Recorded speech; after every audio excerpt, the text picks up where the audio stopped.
exciting weekend of marching band, I take it? Absolutely. I know you were doing the same thing. We were just doing it in different parts of the country. Yeah, you were in Maryland, right? University of Maryland, yeah, for a BOA regional championship. Yep, and I was in Texas, San Antonio. Yep. So fun times. Yep. Weather was good though, so that's a plus. How was the weather out in Maryland? It Good. was good. Yeah, we thought we were going to get rained on, but it never happened. So we got lucky and got the whole show in, including finals. It was all good. Great. Well, we had several people tell us last week, you're calling the show Coffee Talk, but you don't have any coffee. So a I'm little good to hard to see go. with my virtual background here. There we go. Yeah, Yep. cool. So this morning on this session, I wanted to kind of play our version of paper, scissors, rock, musical paper, scissors, rock. And I'll start with mine. You remember the Saturday Night Live skit several years ago about more cowbell and all the T-shirts that came out. Right. Uh, I don't think we've ever seen a T-shirt that says "more suspended symbol." So, I so wouldn't I'm buy gonna. one.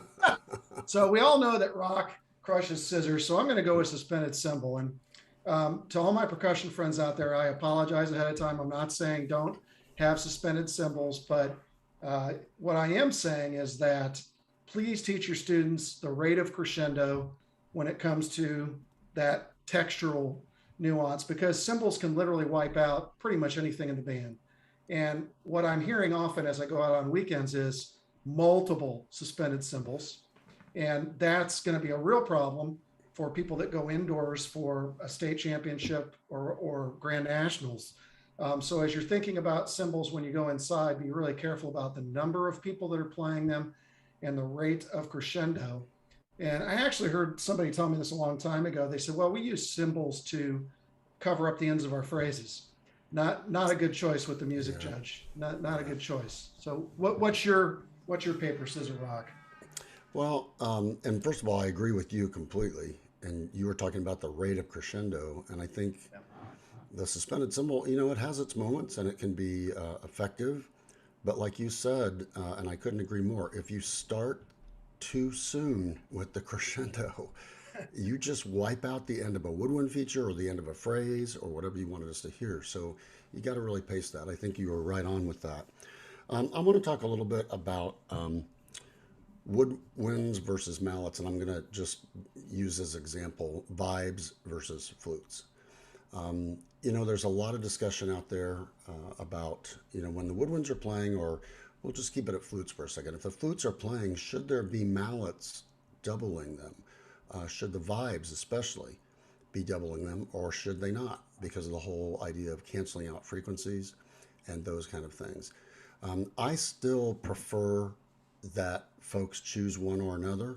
And I know some of my percussion folks will get upset with me for saying that, but I think if you decide to do flutes and vibes at the same time, it could be a really cool color if it's balanced correctly and if it's in tune, if the flutes are in tune with the vibes. So that's two things that have to happen if you're going to have them together. But if you listen to any group that has a combination of flutes and vibe work going on, there's a clarity issue, even if it's really, really good, unless the electronics are balanced or the miking of the vibes is balanced perfectly and the flutes are in tune with the vibes. So I'm certainly not saying don't do it. I would prefer that. And when I'm writing, I try to avoid that. I know Mike McIntosh, who writes a lot of shows with me, does the same thing. When flutes are in, we be careful not to cancel out those frequencies.